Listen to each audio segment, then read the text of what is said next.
1 Kings chapter 19, it's fascinating when you look at the history of the first and second Kings, and you start to realize that this is a story primarily about the unfaithfulness of Israel.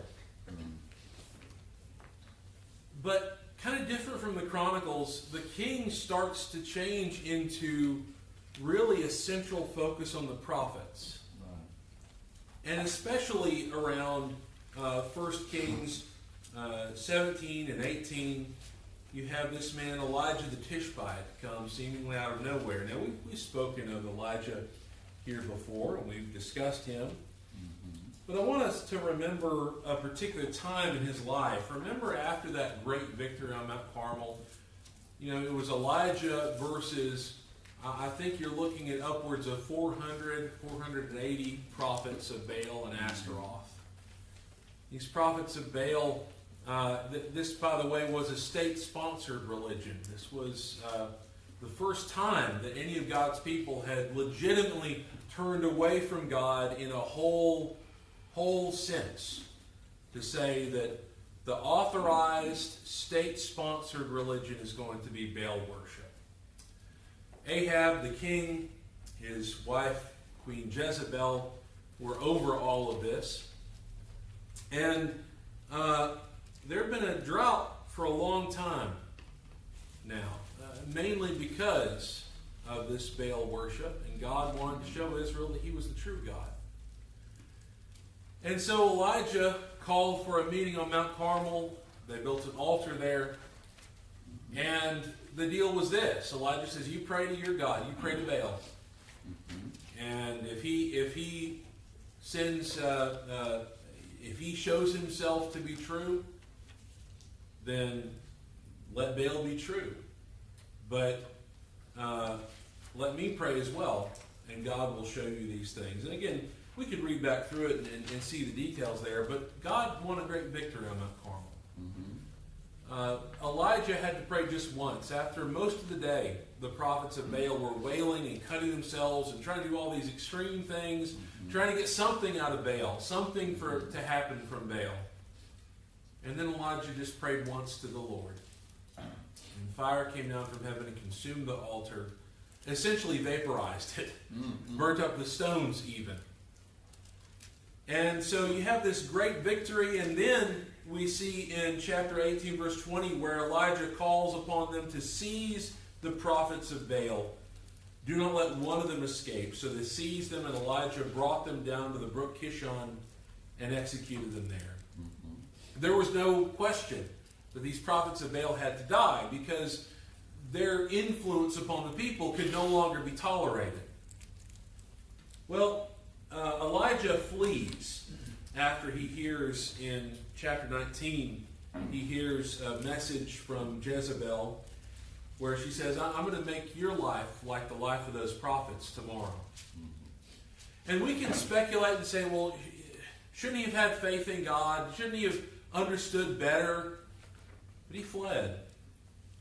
And he went to Beersheba, chapter 19, verse 3, which belongs to Judah, and left his servant there. But he himself went to a day's journey into the wilderness and came and sat down under a broom tree, and he prayed that he might die. And said, it is enough. Now, Lord, take my life, for I am no better than my fathers. As he lay and slept under a broom tree, suddenly an angel touched him and said to him, arise and eat.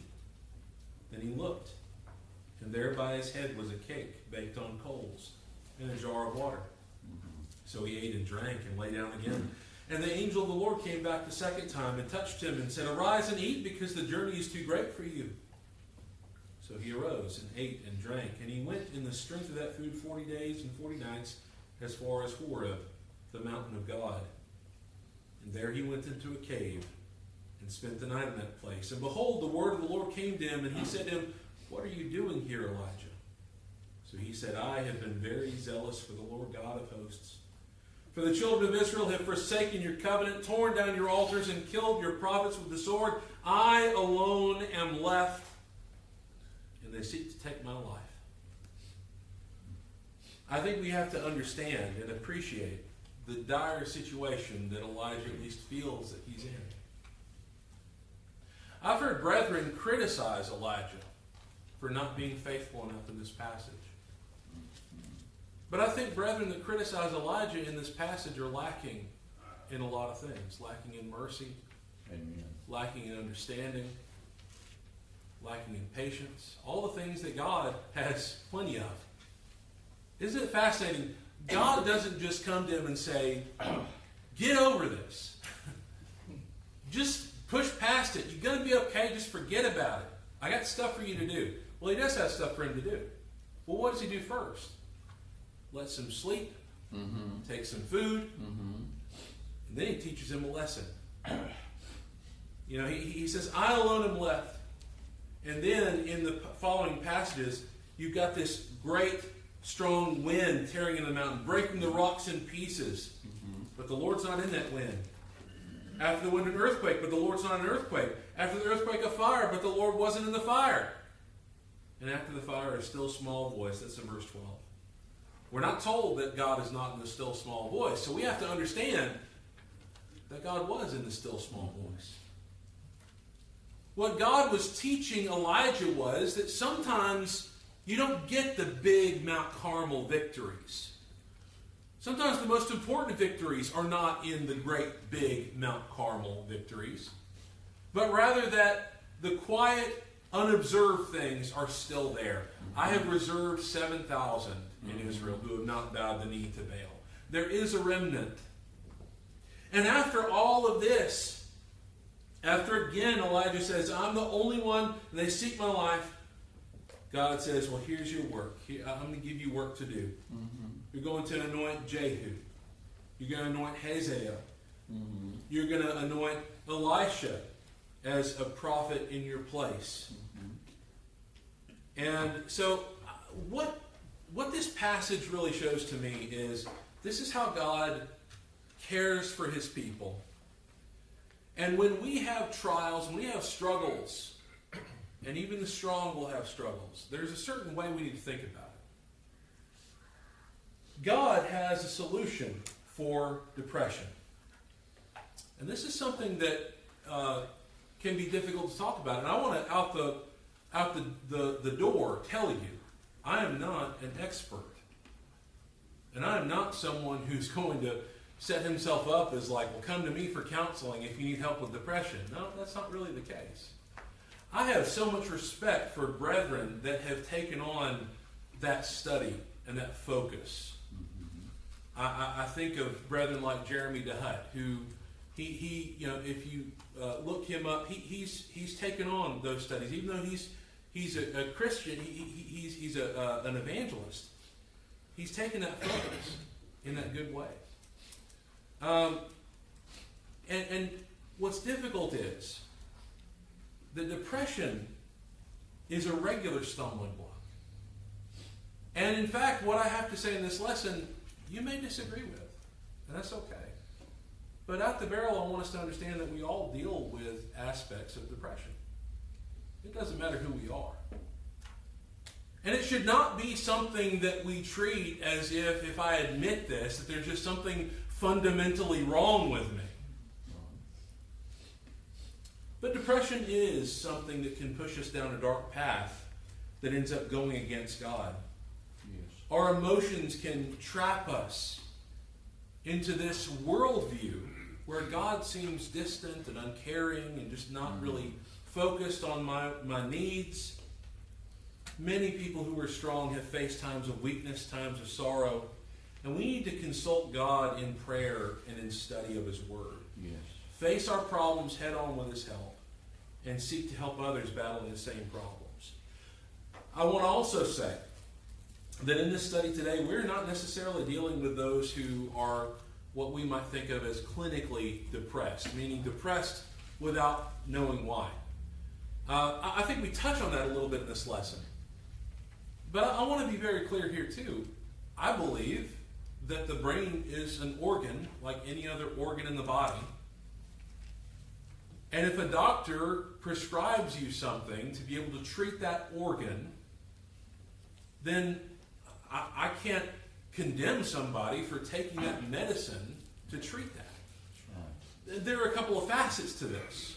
And I want to be careful too, in the sense that we all know and we understand, the studies show that we as a population are over-medicated in various ways concerning these things.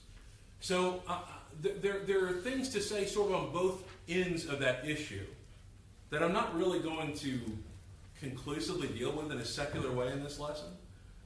But I want us to think about, how does God help us through these things? And so if we need medication, we could take it. You should take it. But we also need to realize that we are dealing with times where we might face great discouragement and events that might engender bitterness within us. See, depression can be the spark that causes more things.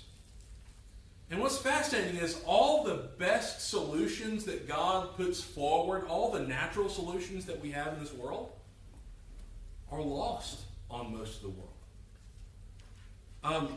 There have been studies that show that women who undertake the job of being a homemaker and a caregiver for their families, they've got a lot less issues as far as depression and things such as that on the whole. Again, I don't have the stats necessarily put up here about that. But on the same basis too, men have less issues with depression, things like that, if they embrace their natural place as a man, as a leader, as the leader of the home. And then even beyond that, even beyond marriage and family, there's a lot to be shown that being a faithful Christian in a local congregation and being a healthy part of that congregation, being a stable part of that congregation, that leads you to a good amount in the sense of, even though you may still have these issues that you deal with every single day, you now have a basis, you now have a place you can go to that you can look at as a source of encouragement. Yes.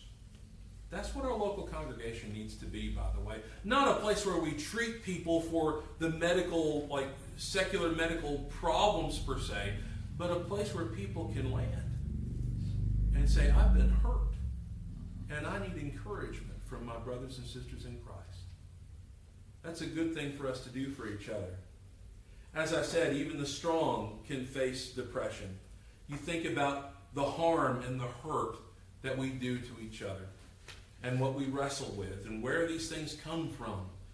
We need to remember they may be our fault to some degree. Sometimes I do things that harm myself and harm my family, and I suffer harm because of that in myself. But then sometimes things happen externally that maybe are out of our control that harm us. It's worth it for us to think about the sources of where these things come from. And as I said, sometimes we may not be able to find a source. But it's important that we consult God's Word in looking at that. Sometimes you might have hidden or buried anger. Someone has harmed us in the past, and we are just wrathful toward them. But we're not going to say anything.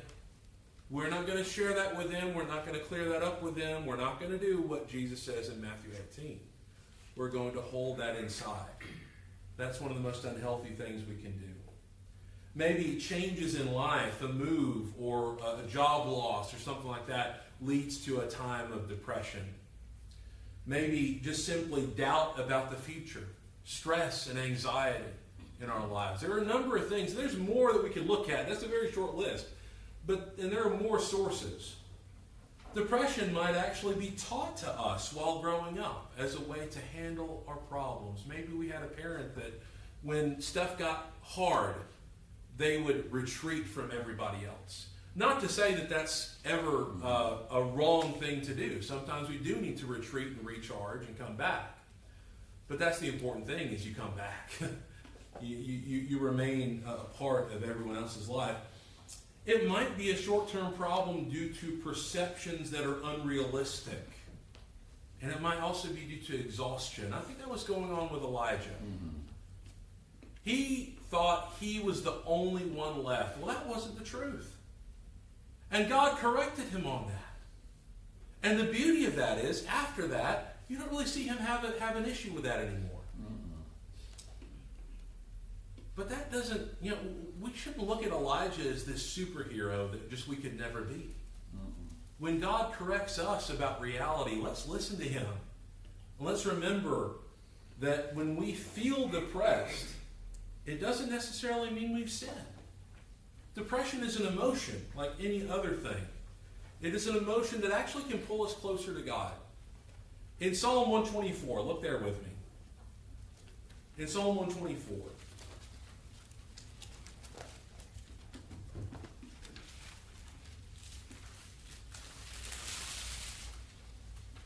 Psalm 124, look at verse 2.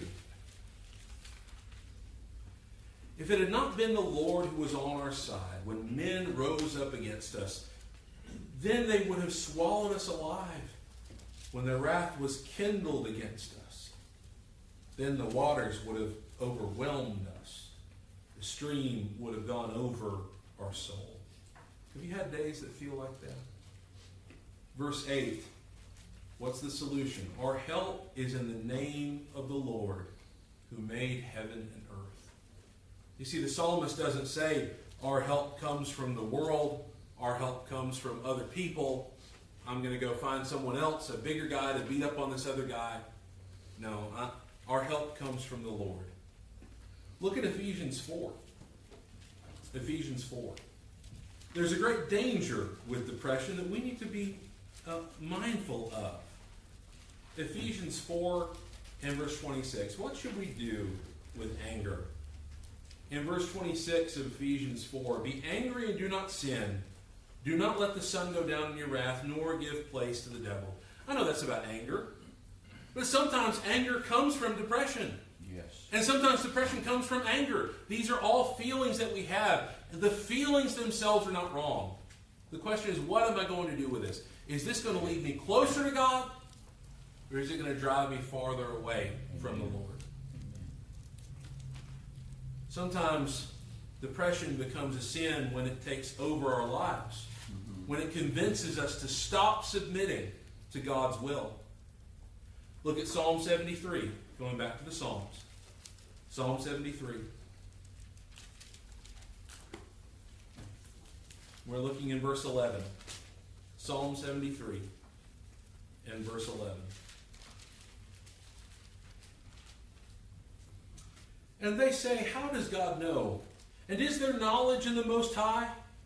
Behold, these are the ungodly who are always at ease. They increase in riches. Surely I have cleansed my heart in vain and washed my hands in innocence. For all day long I have been plagued and chastened every morning.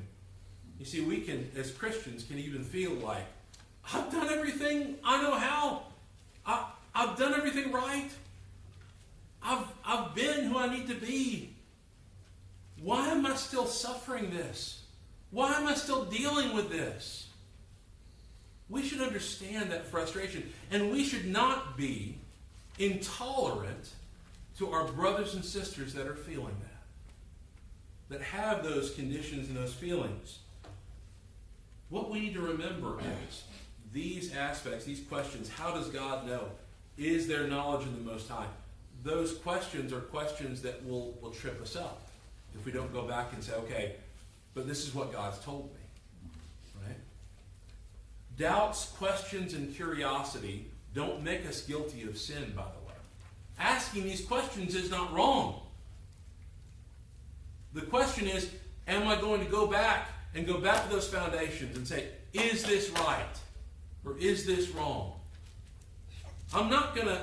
I think the place where it becomes sin is when we take that and we say, well, there's no way this could be true. And we reject it and we go somewhere else and we leave God behind. 1 Corinthians 10:13. 1 Corinthians 10:13. Look there with me. This is a passage that we bring up sometimes in comparison to the difficulty of temptation. And of course we remember the promise here is not that the temptation is going to be easy. But look at this. What's the point? Verse 13 of 1 Corinthians 10. He says, no temptation has overtaken you except such as is common to man. But God is faithful, will not allow you to be tempted beyond what you're able, but with the temptation will also make the way of escape, that you may be able to bear it. You see, the promises here are not that it's going to be easy in my estimation. The promise is that God is faithful, and that with the temptation He will make a way of escape, and that you will be able to bear it. And again, we try to take our barometer and try to say, well, this isn't true. I can't bear this. There's no way to bear this. Who could bear this? God can bear it. God is strong enough, and He'll make that way of escape. And you don't have to do this.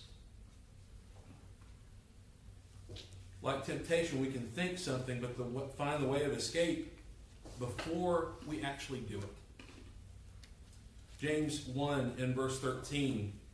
Of course, remember, when we're tempted, when we undergo these trials, we're not to say that I'm tempted by God, for God cannot be tempted by evil. And what that means is, of course, God allows us to be tested, right? Mm-hmm. But as I've mentioned before, God is our cheerleader in that sense. He wants us to pass this test. Mm-hmm. Whereas Satan wants us to say, I'm tempted by God. How can I survive this trial? How can I get through this trial? There's no way to do it. No, God makes a way. God makes a way. And we need to remember, too, that if I fall victim to that temptation, as this passage says, each one is tempted when he's drawn away by his own desires and enticed. Then when desire is conceived, it gives birth to sin. And sin, when it's full grown, brings forth death. Do not be deceived, my beloved brethren. So we understand that I can be tempted. And if I resist that temptation, I haven't sinned. Now, if I take part in that, if I take action on that, I have sinned. Mm-hmm. Mm-hmm. In both cases, you need to go to God in prayer. Mm-hmm. But when you're tempted and you're able to resist it with God's help, you use that way of escape. You can thank God. You can thank God that you avoided that. Yes. What a wonderful prayer that can be. We need to learn that God wants to help us in this.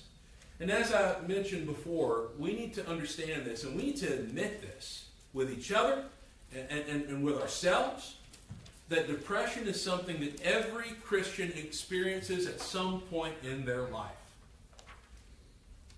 Just because you've experienced depression, it doesn't mean that you're crazy. It doesn't mean that you have some inherent problem with yourself. We have all dealt with it. If you have grieved over the loss of a loved one, you have experienced some form of depression. And it affects your daily life, at least for a time. Sometimes I think we kind of rail back at that in a very prideful way. To say, well, I'm not crazy. Nobody's saying that you are. And that within itself is that lack of reality. Mm-hmm. When someone comes to you and says, hey, I've dealt with these issues, here's a way that might be able to help you, and we take affront, how dare you suggest that I deal with those things? We need to get over it and admit that we all deal with these things. Yes. We all do. We can be greatly deceived by depression. And when we think about this depression aspect, there are sort of levels of depression. I'm not saying that we're all in the same boat, and that we all, certainly not saying that we all need prescription medication, right? But you have short-term depression. You have periodic depression. Maybe you lose somebody, and for about a year, you're feeling pretty rough about that. And it may take you a year to get through that grieving process. Well, in the meantime, you're depressed. And you might have, as we mentioned, chronic depression, clinical depression, where it is something that's consisting and it's going on for a long time, and maybe you don't know why. And there are just ways for us to deal with that. But first, the first step is seeing that the problems that might be the cause. And this is hard to do sometimes because it's easy for us to sort of excuse things. The person who grows up having been abused by an uncle or a parent, right? they will want to make excuses for that parent or that uncle. Mm-hmm. Even though they did wrong things and bad things to them. They will sometimes want to sort of rationalize it and say, well, he meant well, and I still love him, things like that. And that's good. You can still love him.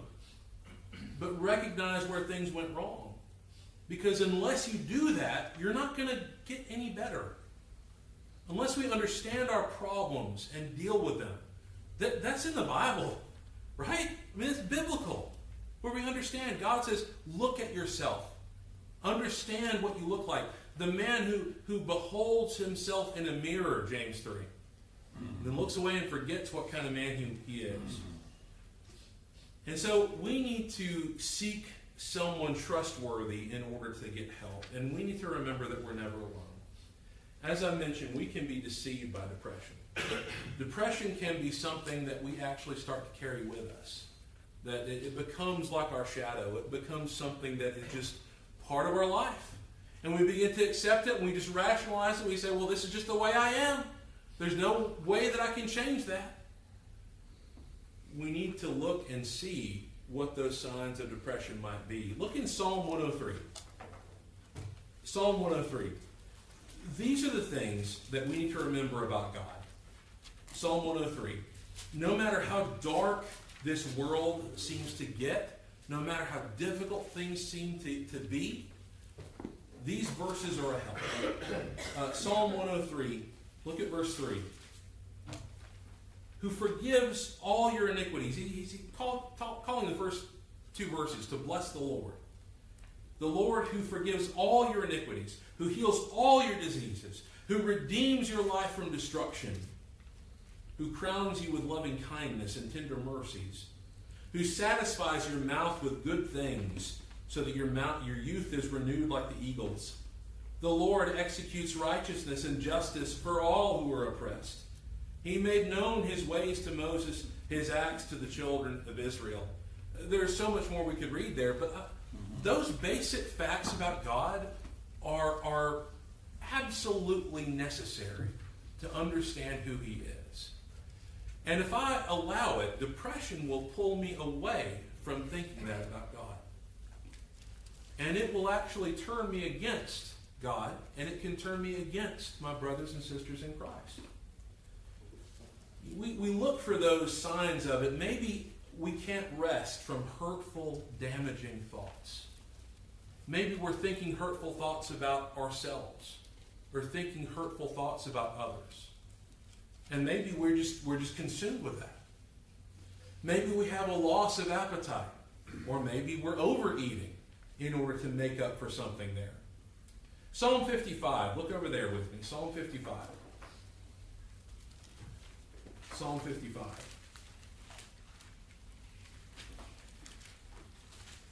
I tell you, when you look at the Psalms, you come to the conclusion very quickly that David himself dealt with depression in various ways.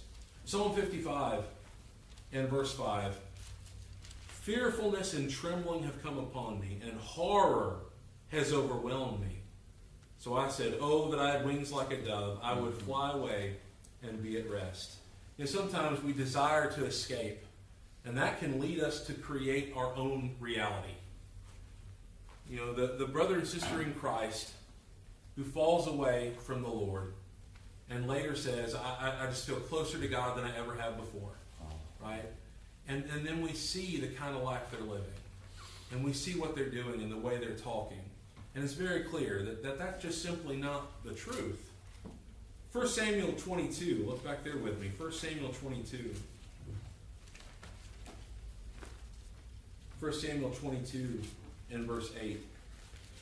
Saul, I think, is really the complete opposite of David in how he dealt with aspects of depression and these feelings. Look at what he's saying to his men in 1 Samuel 22 and verse 8. All of you have conspired against me, and there is no one who reveals to me that my son has made a covenant with the son of Jesse, and there is not one of you who is sorry for me.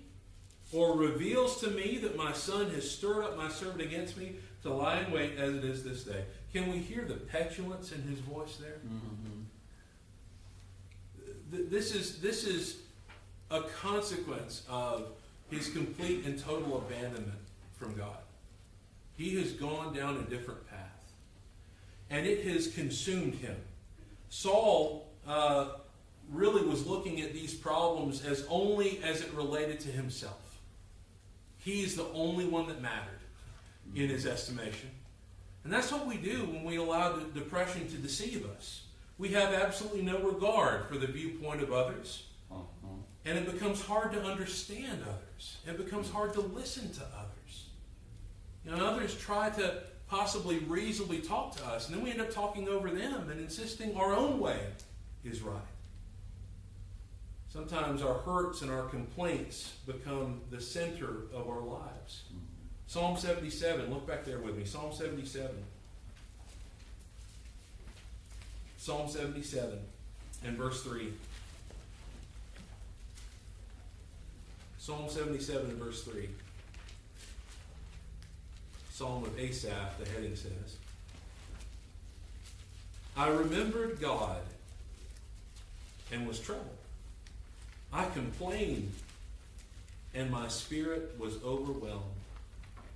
You see, this is someone who remembered God, and it didn't bring them encouragement or fulfillment. It brought them trouble. Sometimes we get so wrapped up in depression and sadness that we start to think, well, the Bible just doesn't have the answers for me. Some people who are wrapped up in grief in the middle of all that, maybe they don't realize what they're saying sometimes, right? But the danger is that you start living that way. And you start living where you don't want to talk to God. And you're concerned and you're worried and focused so much about yourself that self-pity becomes a constant resort. Woe is me. And there are times when we have to understand that we take care of ourselves and we do what we can to be in the best headspace we can to help others. But sometimes we've got to also realize that this life is not just about me. That, in fact, I need to be concerned about others as well. Psalm 142. Look over there. Psalm 142 and verse 3. Psalm 142 and verse 3. When my spirit was overwhelmed within me, then you knew my path. In the way in which I walk, they have secretly set a snare for me. Look on my right hand and see, for there is no one who acknowledges me. Refuge has failed me. No one cares for my soul. And let me be clear, sometimes we feel this way. Again, the feeling is not the problem. The problem is, what will I do with this? Am I going to hang on with this? Am I going to just live in such a way to try to say, well, nobody ever cares about me? And go through our life moaning and griping about how nobody cares about me? If that's my first goal, then that's going to be a problem. When it becomes all about me, we become unable to relate to others and unable to understand others. Our reasoning and our thinking starts to shut down. So that's the great danger here. In Luke 18, remember the fellow in Luke 18, the Pharisee? Jesus told this parable in Luke 18 and verse 9. He spoke this to some who trusted in themselves that they were righteous and despised others. You see, is that a realistic notion? Am I the only righteous one and everybody else is despicable? No. Verse 11 of chapter 18, the Pharisee stood and prayed thus with himself, God, I thank you that I'm not like other men, extortioners, unjust, adulterers, or even as this tax collector. That was someone who was consumed with himself and in what he's doing. Understand, you can get there both ways. You can get there from pride, from a place of puffing yourself up, look at me, look at what I've done. Or you can also get there from a place of just destroying yourself and thinking that you are nothing and that you're just the scum of the earth. That's called in some circles stinking thinking, if you ever heard that. is you're just constantly putting yourself down, you end up in the same place because it becomes all about you and how horrible you are. This is why when you fail as a husband or a father or a wife or a mother, you need to be very, very careful that you don't just knee-jerk back to this. Well, I guess I'm just a horrible person. That's a bad way to think, and we need to resist that. Because that we go down that path, this is where it's going to end up. The same place as this Pharisee here in Luke 18. We might actually develop a fear of seeing our life as it really is. Maybe we don't want to really understand. Let me tell you, sometimes as a husband and wife, it's so helpful. One of the great helps of marriage is it really helps open you up to understand kind of how you really look and how you really come across. Ways that maybe in that moment of realization, you don't want to look in there. You don't want to look into that mirror. You become scared of looking in that mirror. But we need to look in that mirror because that's going to help us. 1 Samuel 20, look back there with me. 1 Samuel 20. If we're not careful, denial will become a way of life. 1 Samuel 20. Saul, again, went down this road. 1 Samuel 20 and verse 32. Jonathan, speaking to Saul, said to him, "Why should he be killed? Why should David be killed? What has he done?" Then Saul cast a spear at him to kill him, by which Jonathan knew that it was determined by his father to kill David. You see, sometimes there's no real reason given for why someone is angry, why someone is depressed. Sometimes there's just rage being thrown back at the person trying to help them. That's what Jonathan was to Saul. Jonathan was a faithful son whose father had literally gone mad. And he's trying to help him out of this. And he gets a spear thrown at him. You see, the sad part is we have loved ones who tell us the truth and they suffer harm from us because we keep denying that truth. We can also be easily swayed by both flattery and gossip. Romans 16 verse 18 talks of those who are such that do not serve Jesus, but their own belly by smooth words and flattering speech deceive the hearts of the simple. You know what happens when you allow depression to just be this constant part in your life, when you allow that to be a part of your life and you never do anything to resolve it? What you end up being is someone who is unstable, someone who is actually easy prey for false teachers, for those who want to divide the church. You actually become a liability to your brothers and sisters in Christ if you don't deal with these problems. Again, I'm not saying that having these issues is the problem. Again, if you are suffering from depression, that does not mean there's something inherently wrong with you. If you were a child of God, if you were a saint, if you have died with Christ in baptism, you have a place in this kingdom. Mm-hmm. And God loves you and cares for you. So work through your problems. Don't ignore them. Satan wants us to do that. Satan wants us, like sometimes, we all have places we live in. There are certain things that, houses break down. Things go wrong. And the more you neglect that and not actually fix what's wrong, the more the house is going to break down in other ways. Mm-hmm.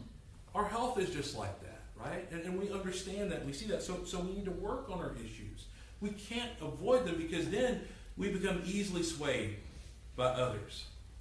Colossians 2 and verse 18. Colossians 2 and verse 18. One other really sad thing that happens when we allow these things to go on untreated is that we can become certain in things that we can't know and uncertain about things that we can know. Sometimes we sort of major in the minors. We want to look at things that might be a little more obscure or little aspects of the Bible that maybe we just magnify to some level. But the reality is there's a lot in here that we can know. A lot of speculation happens about the Holy Spirit, about angels, and things like that. And we can magnify that to the point where well, I don't know. I think an angel's going to, I think an angel's working on my depression. And one day it's going to have it fixed, right?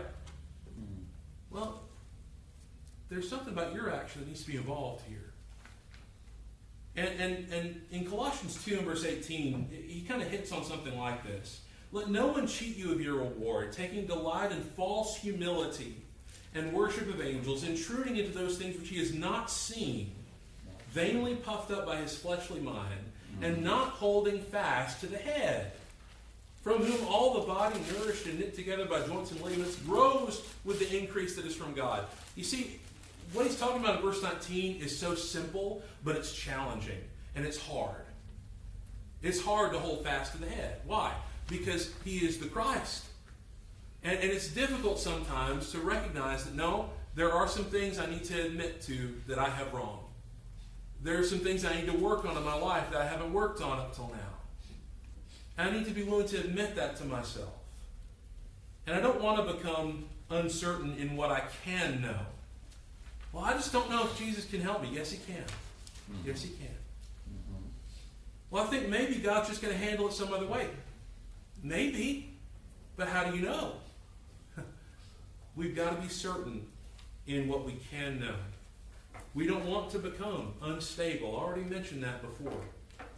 But you think about the stony ground in the parable of the sower in Mark 4.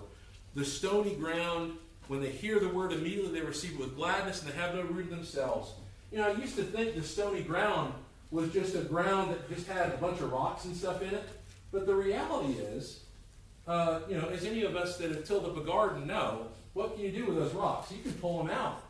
Okay. Then you got the fine soil afterward. Okay.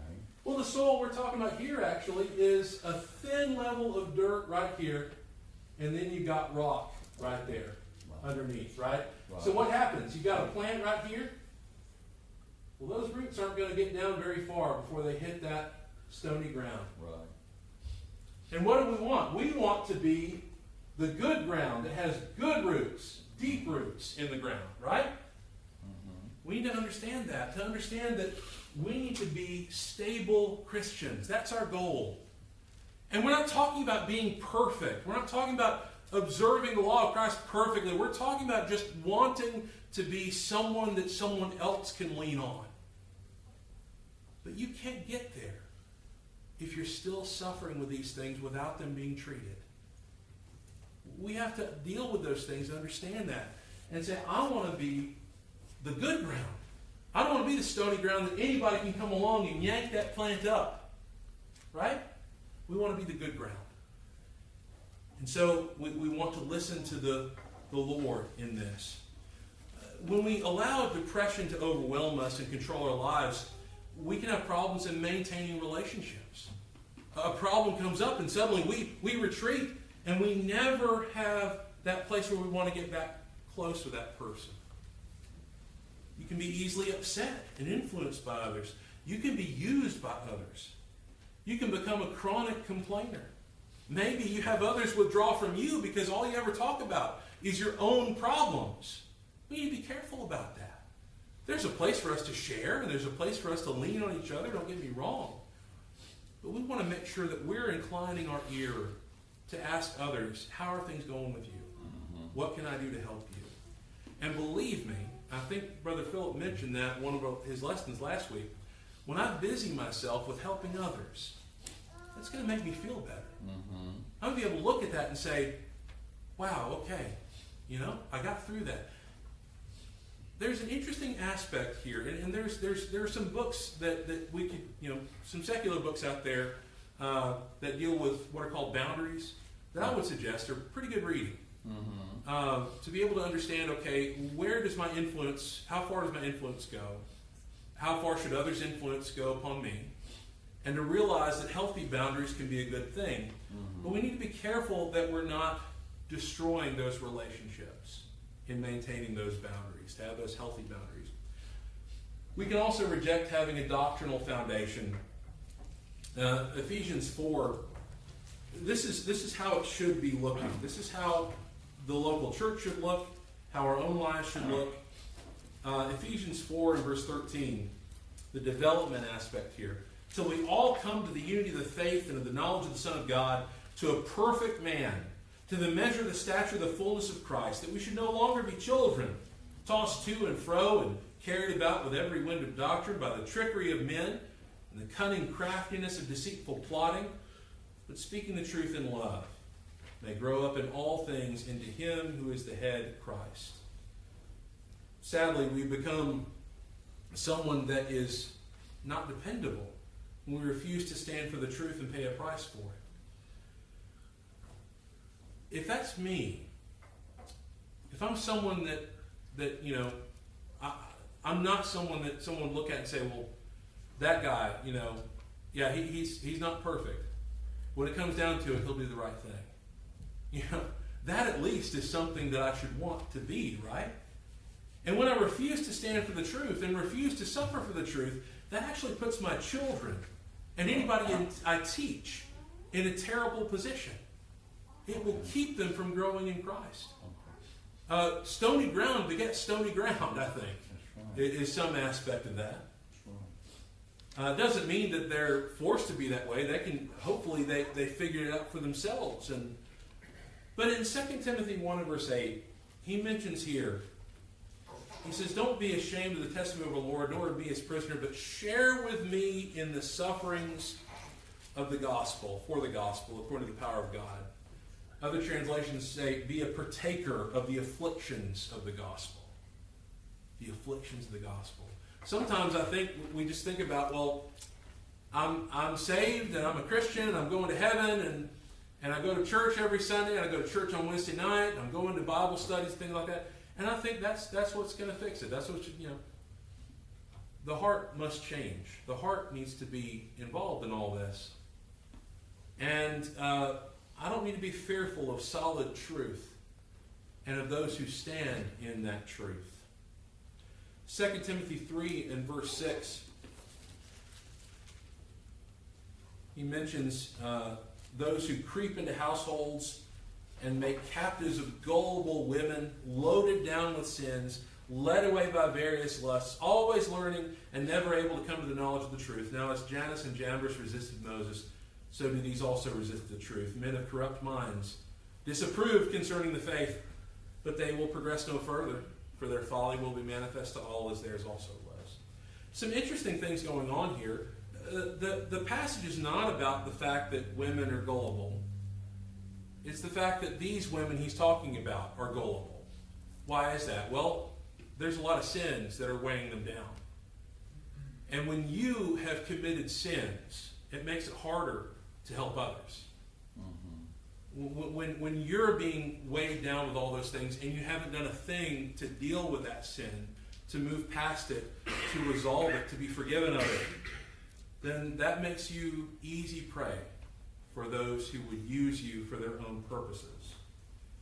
And so I think when he talks about led away by various lusts and then always learning and never able, I think he's talking about these people who are taking advantage of these women. Mm-hmm. That ultimately what we have to recognize is that if I refuse to treat these things and deal with these things, we might be led to believe anything when those emotions are stirred. And sadly, we can become unteachable in this way. Well, let's realize the solution to depression is faith in God. Again, there may be other solutions and other things and remedies that we find in this life. We may be able to go and find supplements to help us with depression and things like that. Those solutions are out there. But let's understand that the core solution is faith in God. Faith that he will do what he has promised. The character of God and the renewal of our minds in worship can keep us grounded in reality. This is why, brothers and sisters, you need to make the time to be with the saints. And I just said that's not all it is attendance. And I think that's true in multiple ways. Am I seeking out my brothers and sisters to be a part of their lives? If we think about that, if we keep that in mind, then the reason we're doing that is because God loved us, and so we love others. Psalm 73 and verse 15. Psalm 73 and verse 15.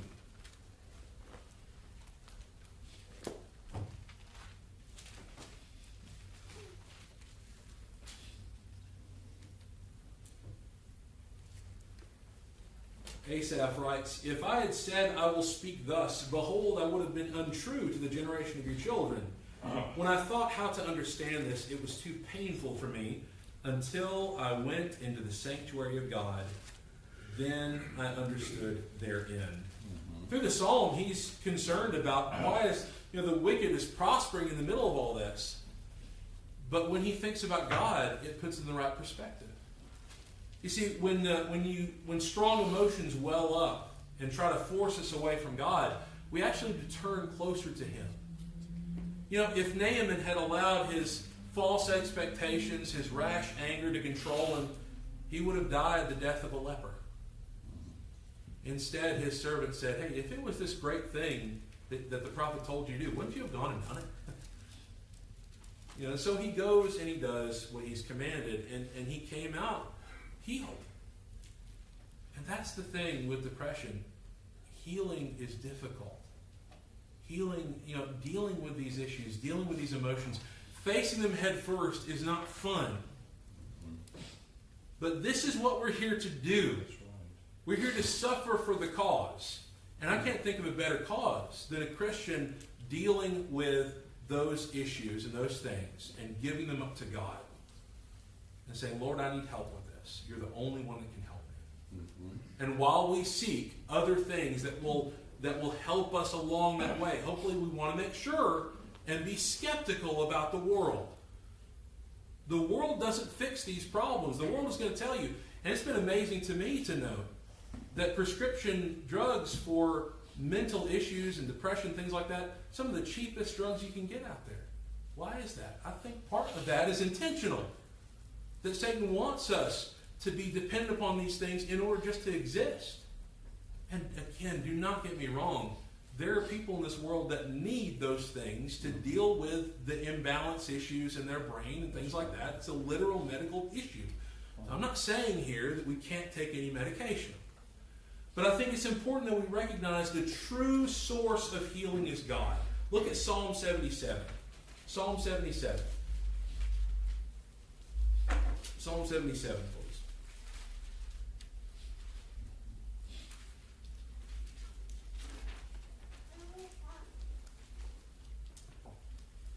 To the chief musician, to Jeduthun, a psalm of Asaph.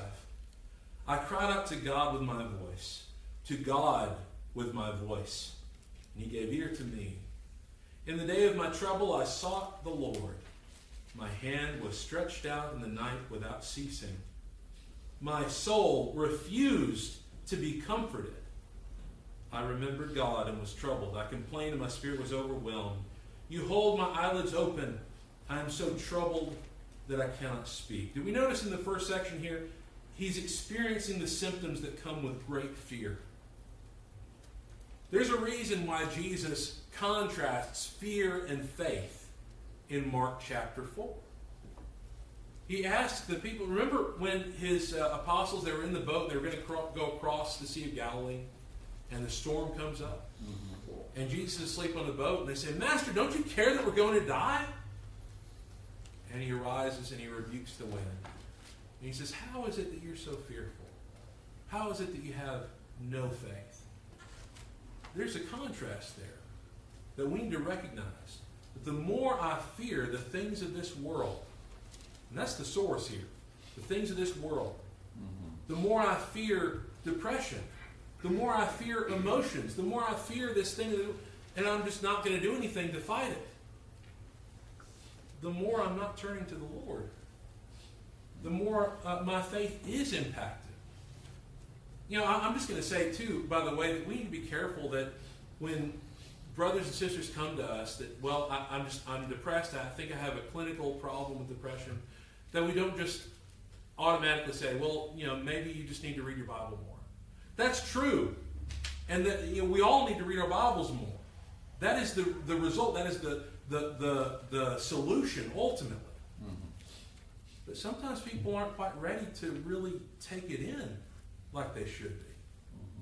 I know when I was teaching studies at a rehab place in Columbus, Mississippi, some of the fellows that came in, they weren't ready. They were sitting down, but their minds were going 90 to nothing. And I don't know what they were on, but they had to slow down to be able to actually sit down and to read the Word. So let's be careful not to be uncaring and to be too blunt with our brothers and sisters in Christ who are dealing with these issues. And let's not think less of them for admitting that they deal with those issues, because again, we all deal with this to some degree or another. In verses 5 through 9, he admits, he begins asking important questions about what God will do. Look at these verses. Have you ever asked these questions? I have considered the days of old, verse 5, the years of ancient times. I call to remembrance my song in the night. I meditate within my heart, and my spirit makes diligent search. Will the Lord cast off forever? And will he be favorable no more? Has his mercy ceased forever? Has his promise failed forevermore? Has God forgotten to be gracious? Has he in anger shut up his tender mercies? Have you ever asked these questions? Let me stress, asking these questions is not a sin. It's not wrong for us to ask these questions. But let's not go to the world to answer them. Amen. The world will not give us the right answer. The world will not give us the right solution. There's no way that mankind can help us in this. Only God can give the right answers to these questions. So I go to him with these things. Look at verse 10. He finds answers in remembering what God has done. Verse 10. And I said, this is my anguish, but I will remember the years of the right hand of the Most High. I will remember the works of the Lord. Surely I will remember your wonders of old. I will also meditate on all your work and talk of your deeds. Your way, O God, is in the sanctuary. Why is so great a God as who is so great a God as our God? You are the God who does wonders. You have declared your strength among the peoples. You have in your arm redeemed your people, the sons of Jacob and Joseph. You see, we read through the Bible and we're reminded God made promises.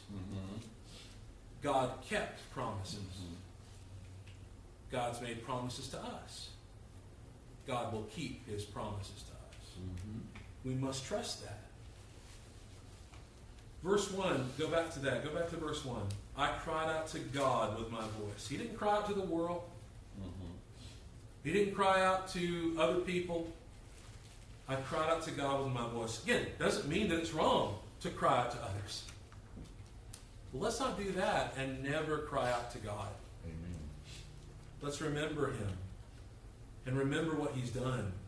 Does God give ear to your prayers? Does he answer your prayers this way? I think we need to realize that he can. And he will if we depend on him. God teaches us in his word how to deal with hurtful people and how to let go of the past. Amen. In 1 John 3 and verse 15, we're told that whoever hates his brother is a murderer, and you know that no murderer has eternal life abiding in him. If I hold bitterness inside myself against the one who has wrongfully hurt me, that's one of the worst things I can do to myself. Because what that ends up happening is it creates a straw man. It creates someone in my mind that is an approximation of this person that doesn't fit with reality. And I show so much hatred and bitterness toward this person within myself. Who's suffering? Not my enemy. I'm the one that's hurting. I'm the one that's suffering. Because I'm holding on to these things. And I just can't let go of them. Romans 12. Look there with me. Romans 12. Romans 12. Verse 17.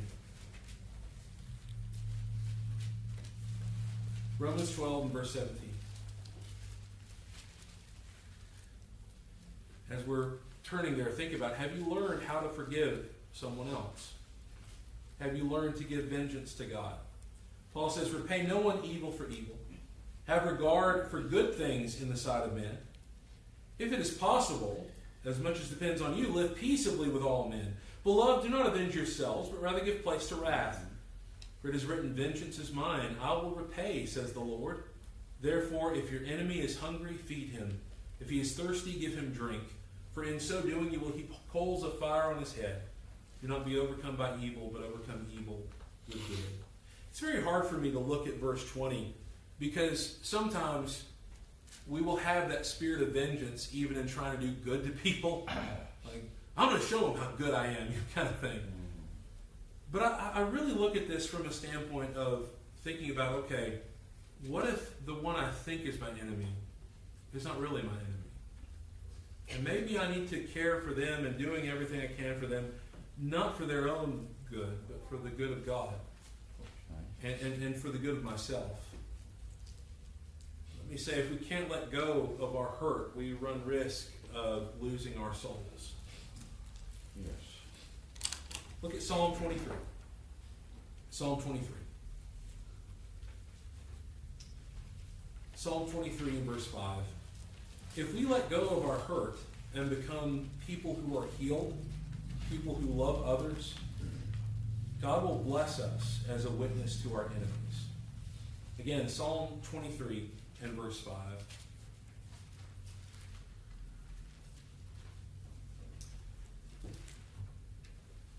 You prepare a table before me in the presence of my enemies. You anoint my head with oil. My cup runs over. Surely goodness and mercy shall follow me all the days of my life, and I will dwell in the house of the Lord forever. We need to surround ourselves with honest and genuine brothers and sisters who understand us and who can help us. And if that doesn't describe my relationships now, that needs to change somehow.